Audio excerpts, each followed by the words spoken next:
भजन करणाऱ्याला इंद्रप्रस्थाची तर होतीच, पण हस्तिनापूरची पण गादी भजन करणाऱ्याला द्यायची होती. पण पंढरपुरातल्या मालकाला अडचणी आल्या, करावं काय करावं काय. भजन करणाऱ्या ऐकून पंढरपुरातला मालक होता, नालायक ऐकून 2-4 भजन करणारे चांगली माणसं होते. त्याच्यापैकी भीष्माचार्य भजन करणारी व्यक्ती, द्रोणाचार्य भजन करणारी व्यक्ती, कर्ण भजन करणारी व्यक्ती. एक जण म्हणला, महाराज कर्णानं कुठे टाळ वाजिला. अरे सुंबळ्या, तू कशाला विचार करतो ते. कर्ण सामान्य भारतीय युद्धातला मानवी शिव आहे कर्ण. कर्णाने वैशालीच्या व्यतिरिक्त जगातल्या प्रत्येक स्त्रीला माय ही उपमा संबोधली.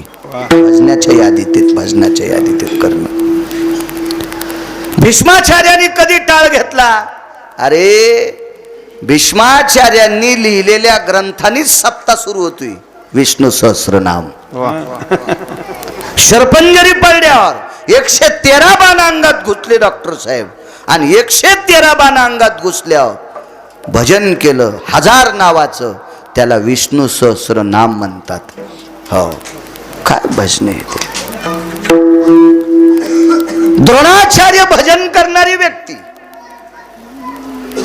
पण ही लोक जोपर्यंत संपत नाहीत तोपर्यंत भजन करणाऱ्या पांडवायला गादी भेटत नाही. देवाला भीष्माचार्यांना गादी भेटली असती तर पांडवायला द्यायची गरज नव्हती. कर्णाला भेटली असती तर पांडवायला द्यायची गरज नव्हती. द्रोणाचार्याला भेटत होती तर पांडवायला द्यायची गरज नव्हती. पण या भजन करणाऱ्यामुळं भजन न करणाऱ्याला गादी भेटू लागली. हे देवाला खपत नव्हतं. ते कौरव होते, ते भजन करीत नव्हते. एकाही कौरवान भजन केलं नाही. त्याच्यातले 3 भजन करण्याच्या लायकीचे होते, पण भावाचं ऐकून केलं नाही. म्हणून यांना गादी नकोय, भजन करणाऱ्या पांडवांना गादी द्यायची. नवल काय केलं बघा.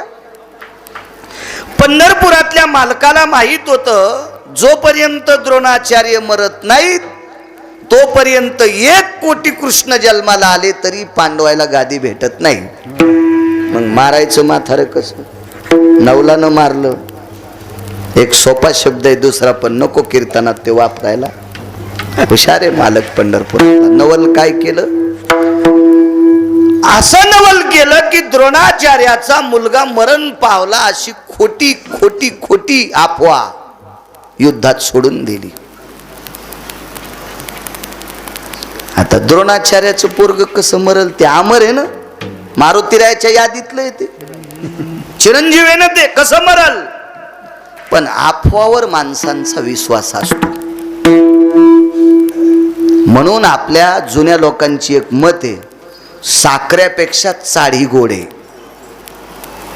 चाळी म्हणजे लावालावी, ही साखऱ्यापेक्षा गोड असते. गोड. अश्वत्थामा मृत्यू पावला असं सांगितलं. आणि मग म्हाताऱ्याचा रथ धर्माकडे पोचला. धर्माकडे रथ जात असताना हातातलं बाण खाली टाकला होता रथात. युद्धनीती आहे, हातात शस्त्र नसल्यावर बाण मारायचा नाही, शस्त्र मारायचं नाही, ही युद्धाची नीती आहे.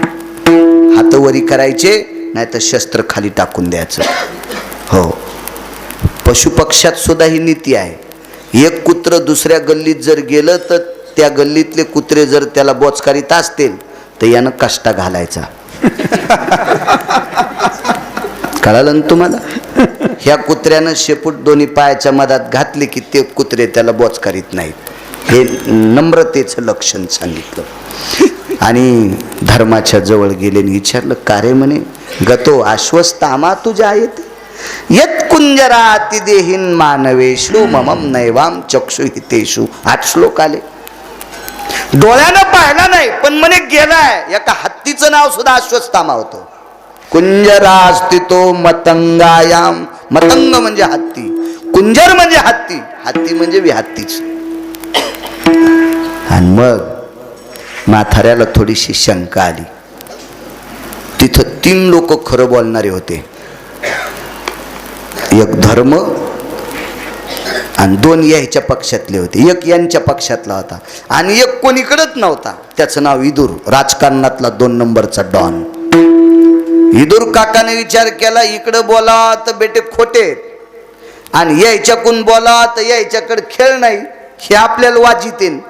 म्हणून विदुर काका शांत बघ्याची भूमिका घेतली. विदुर काकानं अलिप्त राहिले. विदुर काका अलिप्त.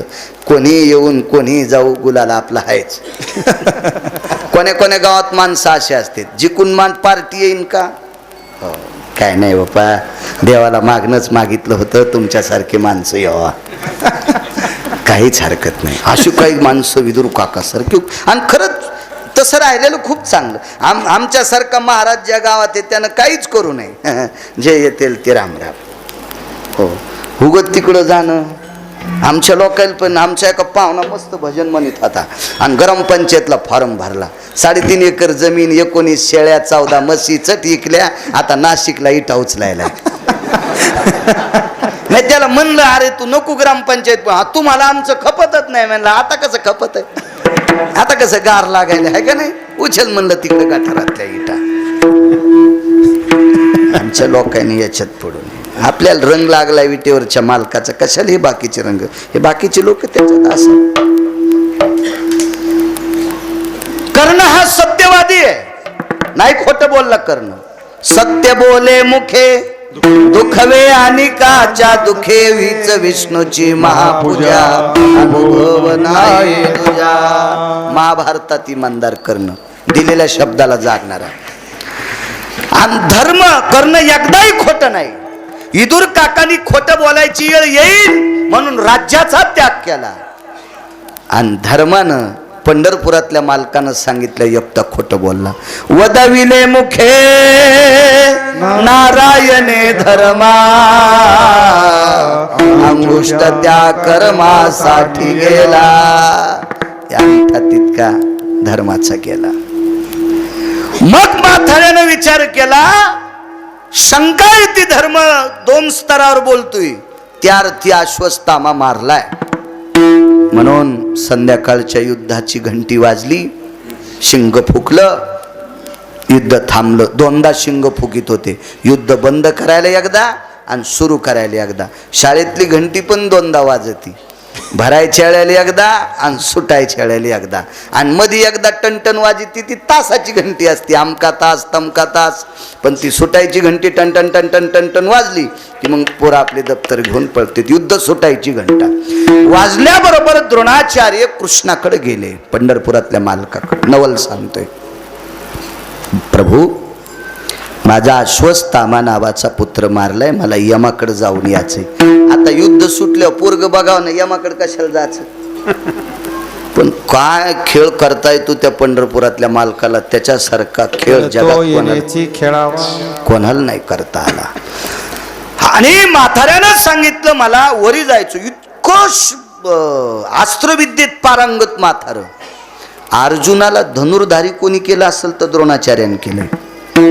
द्रोणाचार्यापासून विद्येचा खेळ, ही सर्व विद्या पारंगत, विश्वातला 2 नंबरचा माणूस, शब्दवेदी विद्येतला, एवढे मोठे अधिकारी व्यक्ती. आणि प्रभूला सांगितलं मला वरी जायचं. तर प्रभूनं सांगितलं शरीर घेऊन जाता येत नाही म्हणे, आत्मा घेऊन जाणार. मग शरीर शिबिरात झोपवलं, म्हणजे रावटीत. तर भगवान किती नाटक करतात. पण माझे सेवक ठेवू का तुमच्याकडं? नाही म्हणले, माझे माझे आहेत ना. मग यायचे सेवक ठुले. आणि पंढरपुरातल्या मालकानं निद्रास्त्र सोडलं. रातच्या आधीच झोप आणि त्याच्यात निद्रास्त्र, हे सारे झोपले. आणि द्रौपदीच्या भावाला सांगितलं, तुझा भाऊ या म्हाताऱ्यानं मारलेला एक. द्रौपदीला भाऊ 2 होते, एकाचं नाव सांगता येईल का? दोन्हीपैकी किती भागवत ऐकिले? दोघायचं नका सांगू, एकाचं तरी. दृष्टद्युम्न. दुसरा कोण होता ते घरी गेल्यावर बघा, गुत्त थोडंच घेतलंय. तुम्ही पाठांतर करत जा, म्हणजे आमचे नीट कीर्तन सांगतील. विठाला विठाला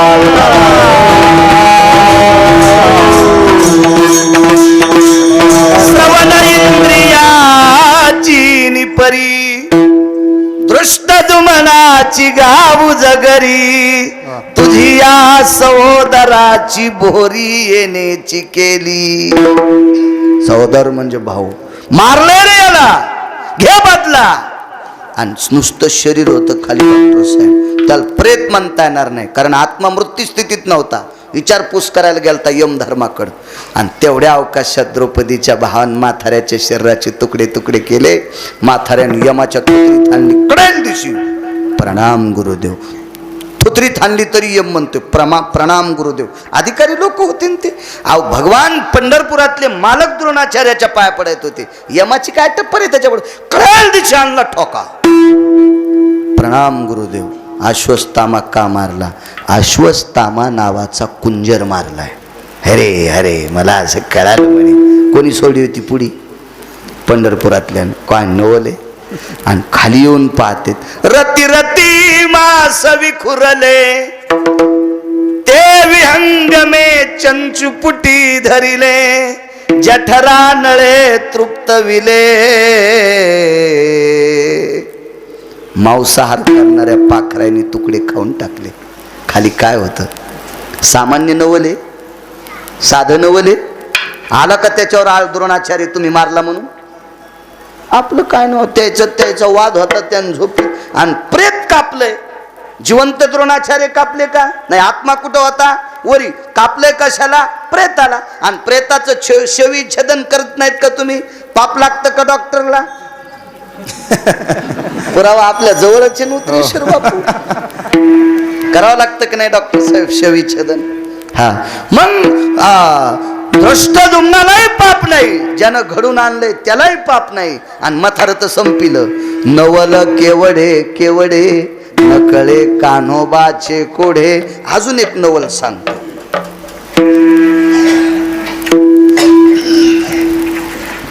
मुरली अण्णा, युद्धात एका नालायकानं एका पवित्र लेकराला लाथ आणली. तो पवित्र लेकरू होत अभिमन्यू. लात मारली, लात. हा नालायक कोण? नियमानं आत्ते मामा होता. आत्ते मामा होता तो. आत्ते मामा. त्याला बहीण दिलेली होती दुर्योधनाची. हो. आणि युद्धात लात मारली. त्याचे वडील अर्जुन, त्याचा सख्खा मामा पंढरपुरातला. काय मामा असं ना डॉक्टर साहेब? पंढरपुरातला मामा आहे त्याचा. जगाचा बाप. त्याच्या कृपेशिवाय आपल्या तुरी वाळतच नाहीत. त्याची कृपा झाली की आत्ताही आपल्या तुरीला फुलं लागतील. संध्याकाळी पाऊस काला झाला की मंदिरातल्या मालकाने ढग हलवावा. साऱ्या माळाच्या तुरी अशा पिवळ्या अड्डळ होणार फुलानं. पण त्याची कृपा झाली. इतकी ज्याच्या सत्ता आहे तो मामा आहे अभिमन्यूचा. आणि त्या मामानं भेट घेतली म्हणणे मला 3.5 तासाचं आयुष्य द्या. नवल सांगतोय. यमाला विचारलं नाही वाचित आहेत. अर्जुनान पण केला. संध्याकाळपर्यंत जयद्रथ मारीन, नाही संध्याकाळपर्यंत मेला तर मी अग्नीत उडी टाकीन. बघा नवल किती मोठं आहे. महाभारतात नवल माझ्या वाचनात 2दा, पण वैकुंठवासी रंगनाथ गुरुजी परभणीकर 4 नवल सांगत होते सूर्याच्या बाबतीत. कारण रंगनाथ गुरुजी परभणीकर म्हणजे वेदांतातले सूर्य तर होतेच, पण ज्ञान सूर्य होते. ज्ञान सूर्य, ज्ञान सूर्य. ज्ञानातले रंगनाथ गुरुजी म्हणजे मर्मज्ञ रत्न होते. ब्रह्मलीन, ब्रह्मनिष्ठ सद्गुरु रंगनाथ गुरुजी परभणीकर म्हणायचे, भगवान सूर्यनारायणाचे 4दा नवलाचे कामं केले. 4दा. 2 तर माहित आहेत आपल्याला. त्याच्यातलं एक सांगतो. 3:30 वाजता सुदर्शन सोडन सूर्याच्या आड धरलं. 3:30 वाजता. 3:30 वाजता. 7 वाजता जसा अंधार पडतो का तसा अंधार 3:30लाच पडला. आणि अर्जुनाला सांगितलं आता सूर्य मावळलाय, तुला नाही थांबता येत. ते शूर लोक होते, क्षत्रिय होते, खोटं कसे बोलते ते. लगेच लाकडं जमा केले, चिता पेटवली. विटेवरचे मालक सांगतात, अर्जुना नवल बघा, नवल, अर्जुना सौभाग्यवती स्त्री गेल्याच्या नंतर पायातल्या विरोध्या बोटातल्या आणि गळ्यातलं मंगळसूत्र काढून घेत नसते. हे तिचं लेण आहे, 14 भूषणापैकी एक भूषण आहे, ते काढून घेत नसतात. आणि क्षत्रियाचं लेणं म्हणजे बाण भातोड आहे, ते अडकव खांद्याला, याच्या सहजा, आणि खांद्याला धनुष्य अडकवलं. 3:30 वाजले होते. नियमानं बवा करणाचे समेळी, निमिषा लाघवी देता रोळी, वरुतया पाती दिवाळी, भाषा पंचांगाची ओ. पंचांग सांगते, करण कशाला, भव कशाला, निमिष कशाला. नवरात्रीतला हवन होतं कालचं, काय नाही. काही काहीचा कशाचा पंचांगाचा मेळ नाही, कशाचा मेळ नसतो. हवन करायचं म्हणजे करायचं. येडीने इस्तू आणला आणि पिशीनं फुकला, नियम आहे, टाईम आहे. अष्टमीच्या दिवशी, कोण्या दिवशी जगदंबा हवनातून प्रगट होतात, कधी असावा त्याचा बलिपिंड किती वाजता द्यावा, अग्नी कोण्या वेळेला मृत्यू लोकात आहे, असे विद्वान भूदेव सांगत असतात. आणि त्या विद्वान भूदेवानी सांगितल्यानुसार नवरात्रीतलं हवन केलं पाहिजे. आपल्या मनानुसार नाही घोडे दामटवायचे. काही बेसरामाईनं दामटिले, काही चिलारीनं दामटिले, मेलेन घोडे पळू पळू असेच नाही. शास्त्र सांगतंय, आपल्याकडं पुराण सांगतंय, त्यानुसार वागलं पाहिजे. चला, पेटवला तो अग्नी. 3:30 वाजता दिवस माळवला. तुम्ही अजून बी लक्षात घ्या, चांगल्या व्यक्तीवर संकट आल्याच्या नंतर ज्याच्या अंतकरणात पाप आहे का, ते जास्त बघायची भूमिका घेत असतात. चांगल्या व्यक्तीवर संकट आल्याच्या नंतर ज्याच्या अंतकरणात पाप आहे का डॉक्टर साहेब, ते जास्त बघायची भूमिका घेत असते. बघायची, हो. त्याच्यातले बऱ्यापैकी सूत्र सांगेल, पण आपला वेळ संपत आलाय.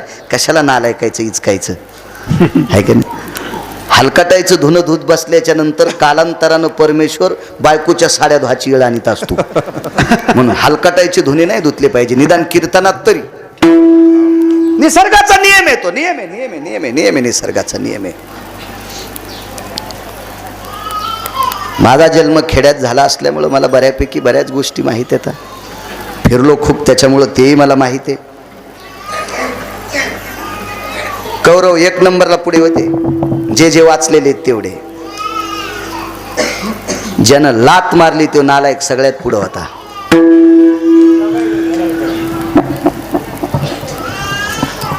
अपराधाची बोरी तो सवे दर्शनी भागे निर्धारी.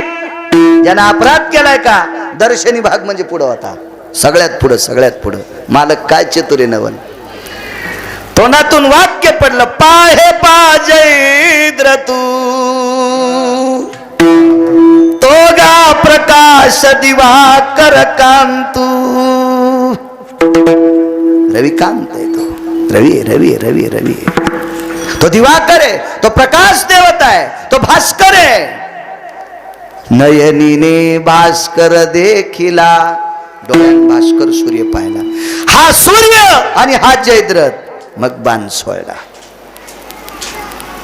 आता नवल बघा, आता नवल. 3:30 वाजता सूर्य मावळलाय, कोणी यानच आपल्याच्यान मावळ तू का. आमच्या पाहुण्याने 1 टरकभर पुस्तकं वाचले, 1 टरकभर पुस्तकं वाचले. आणि पंगत होती त्याच्याच पोरीची. संध्याकाळचं लग्न होतं आणि लग्न लागायच्या आधी जेवण होत असते. तर त्याला म्हणलं, लाईट गेली, एक काम करू, तू टरकभर पुस्तकं वाचले ना, तर सूर्याला असं थांबेवर ही शेवटची पंगत होस तर असं बोट लावतो या पुस्तकाच्या ताकदीनं. ट्रकभर पुस्तकं वाचले ना ते म्हणलं, आपल्या पुस्तकात हे नाही मेळ बसत. म्हणलं मग काय हरकत नाही, तू गेल्यावर तुला याच्यातच फुकू. हे भंगारी पुस्तकं काय कामाचे आहे का नाही? काय लायकी आहे का ते भंगारी पुस्तकं वाचून? काय अभ्यास होणार आहे आपला? चांगलं वाची जा. सूर्य तर थांबलाच, जयद्रथ दाखिला आणि सूर्य दाखिला आहे. पण बाण मारता मारता कानात एक वाक्य सांगितलं, नवल सांगायलो नवल, तू जयद्रथ मारला तरी मरतू. तू जयद्रथ कोड आहे, तू जयद्रथ मारला तरी मरतू आणि नाही मारला तरी मरतू. कोण सांगायला माहिती? पंढरपुरातला मालक. तर अर्जुन म्हणला, प्रभू मारल्यावर कसा मरण? मी पण काय केला, दिवस माळेपर्यंत जयद्रथ मारीन, नाही मारला तर मी अग्निकाष्ट भक्षण करीन, अग्नीत उडी टाकीन. पण 3:30 वाजलेत ना, सूर्य दिसायला ना, आता मारल्या मी कसा मरीन? ऐक रे बाबा, ऐक, जरशी दम धर. होटपोळतेन शिजूस तर दम खातेत, पण न्यूज तर थांबत नाहीत. जिबीला चटका बसन, जरसं थांब ना अर्जुना. कसा मरेल? ऐक. याच्या वडिलांनी तपश्चर्या केली, त्याचं नाव होतं वृद्धश्रवा. नवल सांगतोय, वृद्धश्रवा. त्यानं अशी तपश्चर्या केली ती की माझ्या मुलाचं डोकं कापून जो कोणी जमिनीवर टाकील त्याच्या शरीराचे 1000 तुकडे होतील. आणि वरदान असतो तथास्तु. वृद्धश्रवाला वरदान प्राप्त झालं. ते सांगत तसे नारायण, ऐके पार्था माझे वचन. नारायण सांगत होते, पार्था, हे अर्जुना, हे किरीटी, ऐक ऐक. हे पृथकी सुता, पृथकी म्हणजे कुंती. हे अर्जुना, याच्या बाबांनी वरदान मागून घेतलंय, याचं डोकं कापून जो कोणी जमिनीवर टाकेल त्याच्या शरीराचे 1000 तुकडे होणार. तू याला मारून याचं डोकं जमिनीवर पडणार, मग तू मरणार. आणि तू जर याला नाही मारलंस तर सूर्य मावळल्यावर तू अग्नीत उडी टाकून मरणार. मग कसं करायचं प्रभू? सत्यलोकाची हे स्थळी. सत्यलोक म्हणजे ब्रह्मदेवाचं अधिष्ठान. तिथे वृद्धश्रवा अजूनही तपश्चर्या करत आहे. असा बाण मार की बाणानं डोकं असं उडालं पाहिजे, ते कोण्याच जमिनीवर न पडता त्याच्या बापाच्या मांडीवर पडावा.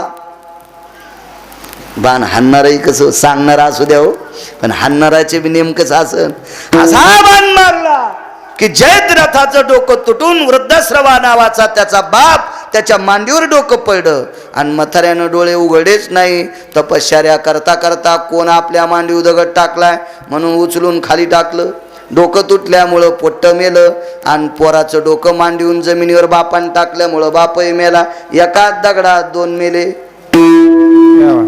याला म्हणतात नवल केवडे केवडे, नकळे कानोबाचे कोडे. बलराम दादानं सोयरी केली रुक्मिणी आई, आमच्या सुभद्रा आई साहेबाची. सुभद्रा आई साहेब द्याल्या दुर्योधनाला. दुर्योधना माहिती ना? दुर्योधनाला. दुर्योधन 9 गोष्टीनं नालायक होता. एक गोष्ट 9 पैकी अशी होती, लग्न करण्याच्या लायकीचा नव्हता. एक, मी नाही सांगत, पुराण सांगते. मी का तिथला सरपंच होतो का महाभारतातला? मी वाचून सांगतोय. पाहून ग्रंथ करावे कीर्तन. ग्रंथ बघायचे मग कीर्तन. लग्न करण्याच्या लायकीचा मुद्देता पुरुषार्थहीन दुर्योधन होता. बाकीच्या 8 गोष्टी घरी गेल्यावर सांगतो. दुसरी गोष्ट, दुर्योधन विद्वान असून दुसऱ्याचा ऐकत होता.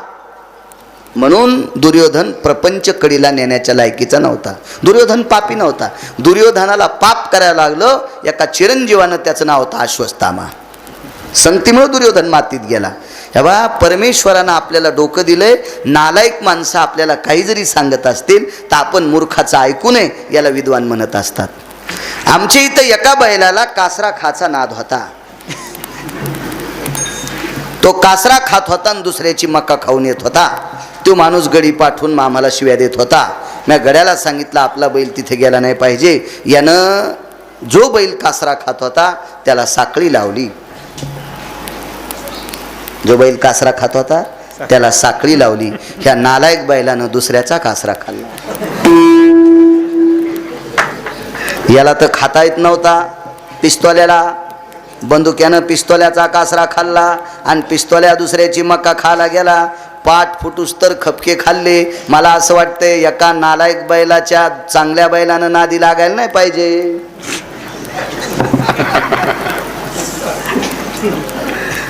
मंगळ्यानं दोन्ही बैलाला कासरेत बांधले. हे आधी दुसऱ्याचा कासरा खात होता आणि मग त्याचा कासरा खात होता. बरेच बैल दुसऱ्या बैलाला सोबती करतेत, एकदा घेतल्यावर काय होतंय.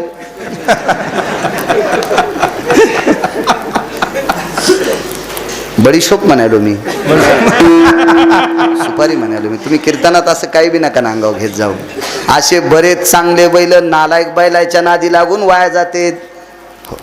तसा दुर्योधन मूळता दुसऱ्याचा ऐकणार होता. परयम श्रवणेंद्रियेषु यम यत प्रपंचोति नैवानाम स्थिरत्वाति जायते. म्हणून आपल्या सोप्या भाषात तशा माणसाला कच्च्या कानाचा किंवा फुटक्या कानाचा माणूस म्हणतात. हे दुसऱ्याचं ऐकून वागतय त्याला कच्च्या कानाचा माणूस म्हणतात. 9 गोष्टीनं मूर्ख होता. अशा दुर्योधनाला दिली. त्याच्यातल्या 9 पैकी एक दोष सांगतो. अल्पायुष्य होते. तिसरं सांगू दुर्गुण. अल्पायुष्य होते. 100ला 100 पोरं बापाच्या देखता मरणार होते. असा शाप मागच्या 14व्या जन्मात धृतराष्ट्राला एका सर्पिणीनं दिलता. म्हणून 100ला 100 पुत्र मरणार. त्याच्यापैकी दुर्योधन मरणार. आपल्या बहिणीला बुक्का लागणार. हे पंढरपुरातल्या मालकाच्या लक्षात आलतं. म्हणून सोयरीक जर मोडून अर्जुनाला द्यावा तरी भांडण. सोयरीक मोडून अर्जुनाला द्यावा तरी भांडण. मग अर्जुनाला भगवे कपडे घातले, त्याला संन्याशी केलं, सुभद्रेचं हरण केलं. तिकडच तदेव लग्नं सदिनं तदेव ताराबलम चंद्रबलम तदेव दैव बलम लाभस्ते श्याम जयस्ते श्याम कुतस्ते श्याम. तिकडच आली नवरदेव नवरी पाय पडायला. मग बलराम दादा म्हणले अर्जुना. महाराजाला विचारा. सुभद्रा म्हणली ते नालायक महाराज गावात येऊ द्यायला नव्हता पाहिजे. तो महाराज नसून अर्जुनच होता. तो संन्यासी होऊन जनी चोरोनी नेली माझी भगिनी. आळंदीतले मालक सांगतात अर्जुनाला खोटा संन्यासी केलं आणि दुर्योधनाला सुभद्रा दिल्या विधवा होणार हे देवाच्या माहीत होतं. म्हणून खोटा महाराजानं सुभद्रा पळून नेली. दुर्योधनाच्या कानावर वार्ता गेली. दुर्योधन म्हणला आपल्या नशिबात नव्हती. नंतर कळालं त्या महाराजाला अर्जुनानं मारलं. अर्जुनाला भेटली. दुर्योधन म्हणला काही कावत नाही आमच्या कुळात आली. आली कुठं सुंबळ्या मुद्दाम दिली. तुला कळूच दिलं नाही. याचं नाव नवल. नवल केवडे केवडे नकळे कानोबाचे कोढे विढोबार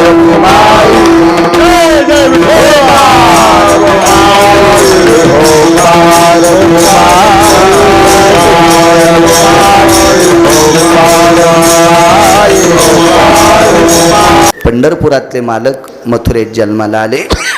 नंदाच्या घराला माझं नेई गोकुळाला उचलीला कमळापती भगवंताला उचललं, सुपात घेतलं आणि देवकीचा अर्धा पितांबर एका कोनाड्यात होता तो फाडला.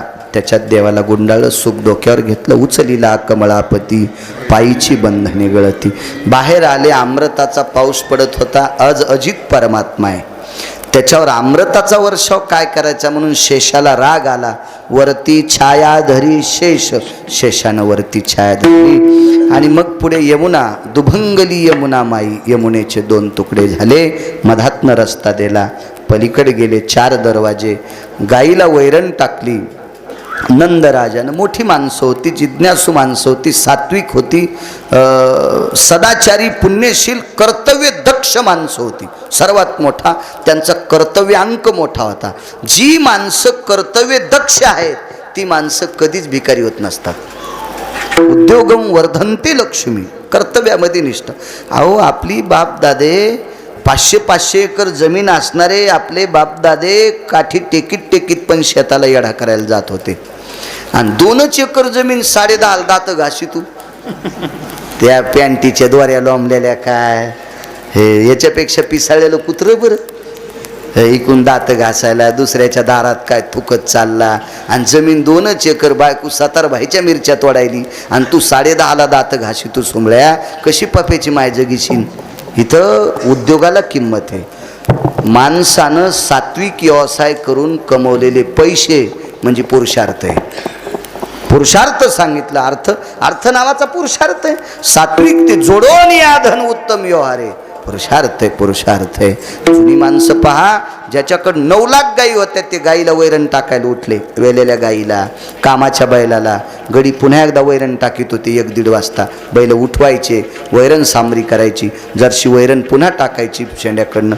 रात्रीच्या वेळेला, सकाळून सुरुवातीला वैरण बुडाकून टाकीत होते. वाक्य नीट ऐका गड्याचं शहाण्या.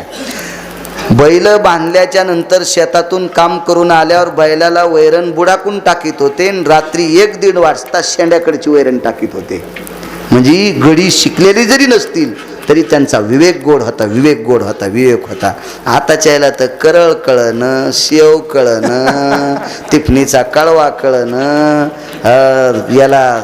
याला साव किती असावा, सोयाबीनला, बाजऱ्याला साव किती असावा, तूर किती सावावर पेरावा, काही मिळच नाही. किती दाट पेरावा, किती पातळ पेरावा, काहीच नाही. तुरील निघताही ना अशी पेरली.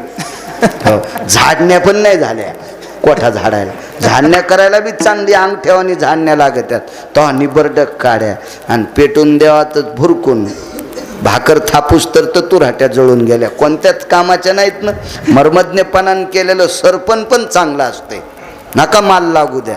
इतकी सात्विक आणि सदाचारी लोक होते, पुण्यशील लोक होते, पावन लोक होते. नंदराजाकडनं ही शेतकरी, आपण शेतकरी कुटुंबातले माणसं आहोत, आपण तो आदर्श घ्यायला पाहिजे. रात्री 1 वाजता नंदराजा उठले, गाईला वैरण टाकली, गाईचा दार बंद करायचं विसरले, आणि ह्या दारातून, गाईच्याच दारातून जगाचा बाप त्यांच्या घरात प्रवेशला. फार मोठी आख्यायिका आहे वैकुंठवासी. माधव महाराज मगर हिंगोली जिल्ह्यात होते. सुरजखेडकर माधव महाराज मगर सुरजखेडकर हिंगोली जिल्ह्यातले पुराणातले बादशाह होते. ते इतके गोड सांगायचे दशमस्कंधावर. बघा, त्यांनी फार मोठं गाथा नवनीत केलं. नाना प्रकारचे ग्रंथ संपदा त्यांचे. फार भयानक अभ्यासू व्यक्ती. त्यांनी इतकं वर्णन केलं शेतीच्या बाबतीत नंदराजाचं की बघता सोय नाही. असो, गोकुळातल्या काठ्या कशा होत्या, काय होत्या, कुठं अडकीत होते. दाराच्या पाठीमागं काठी अडकिलेली असावं, कारण चोर वरून येत नसतो ना. चोर कुठून येत असतो? दरवाजातून. म्हणून आजही जुन्या लोकांच्या वाड्यामध्ये मोठ्या दरवाजाच्या पाठीमागे एक खुंटी असायची, आणि त्या खुंटीला काठी अडकिलेली असायची. आता सरळ इचू निघला तर चपला त्या सील परतीने इचू मरतू का? यानं हाणायला जावा तर चपलाचं थुत्तर वरी जात आहे, हाय का नाही? इतकी आपली परिस्थिती. नुसतं म्हणायचं आभाळ फाकलं आणि शेती मदत करीत नाही. तू कुठं नीट वागायला सुंबळ्या, कशी शेती मदत करीन? विठाला विठाला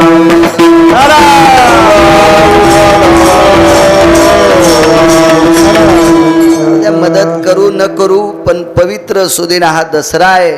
या दसऱ्याच्या दिवशी शेतकरी राजाला शुभेच्छा देतो की माझ्या पवित्र या काळ्या मातीशी रक्ताचा घाम करून मातीत टाकणाऱ्या शेतकरी राजांनो, आपल्या बाप दाद्याने कमिलेली जमीन जशाला तशी सांभाळा. बालाजी भगवान तुमचं कल्याण करील. डॉक्टर साहेब, फार दिवस लागणार नाहीत. 4-2 वर्षात घट मांडायला माती विकत घ्यावं लागणार आहे. तुमच्या गंगाखेडमध्ये राहणाऱ्याला, परळीत राहणाऱ्याला, परभणीत राहणाऱ्याला, शहराच्या ठिकाणी राहणाऱ्या लोकांना नवरात्रीतला घट मांडण्यासाठी माती विकत घ्यावं लागेल. इतकं दुर्भिक्ष होणारे, काळ्या मातीला इतकी किंमत येणार आहे. म्हणून हो द्या. निसर्गाचा कोप असतो. ह्या काही जरी निसर्गाचा कोप झाला तर पैसे खाता येत नाहीत, सोनं खाता येत नाही, चांदी खाता येत नाही. गहू ज्वारी बाजरीच्या भाकरी खावा लागत्याल. दुष्काळात आपल्याला तीच काळी माय जगविणारे, म्हणून तिच्यावर अतूट प्रेम ठेवा. देवावर जितकं प्रेम तितकं काळ्या माईवर प्रेम करा. एक न एक दिवस ती आपल्याला चार माणसात तीच बसवीत असते.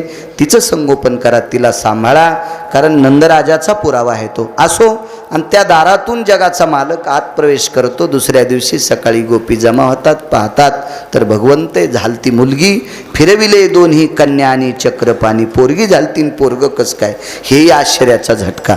देवानच फिरिले ते दोन्ही. बघता बघता काय सर्व आनंदी आनंद, गवळणी त्या तोंडा भुललिया. सर्व गोकुळात आनंद, एवढा आनंद, दिशा आनंदित झाल्या, जमीन आनंदित झाली. वाटेल गोपी आबाल वृद्ध सगळेजण आनंदी झाले. भगवान रांगू लागले, रांगता रांगता चलू लागले. गवळणींना नाना प्रकारचं आनंदाचं सौख्याचं स्थित भरतं दिलं. गवळ्यांना सुख दिलं. गोपींच्या सोबत रासक्रीडा केली. नाना 11 वर्ष 53 दिवस झाले. 11 वर्ष 53वा दिवस उजाळला. 11 वर्ष 53वा दिवस उजाळला. आणि त्या दिवशी आकृन नावाची व्यक्ती जगाच्या मालकाला नेण्यासाठी आली. गोकुळात 11 वर्ष 53 दिवस राहिले. त्याच्या अलीकडचा मुद्दा सांगतो.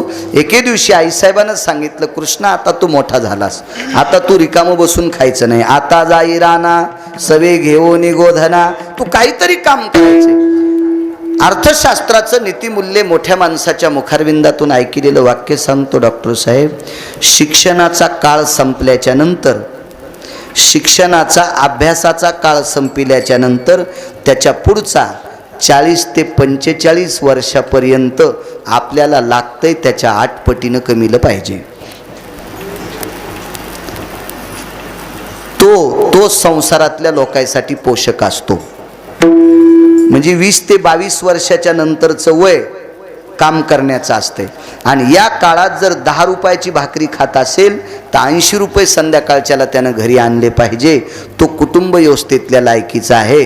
40 रुपयाचं खात असेल आणि रुपया जर कमीत नसेल तर घरातल्या लोकायला लवकर भिकाला लावणारा तो हरामखोर असतो. व्यसनी माणसापेक्षा आळशी माणसं देशाला घातक असतात. व्यसनी माणसापेक्षा आळशी माणसं कुटुंबाला घातक असतात.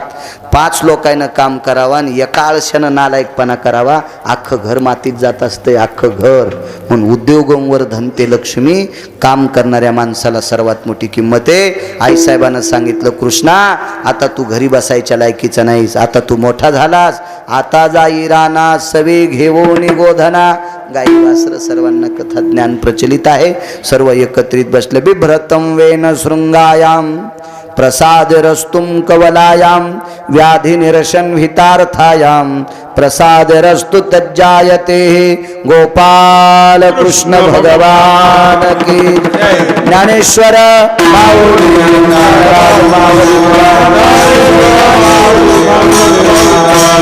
ज्ञानेश्वर माऊली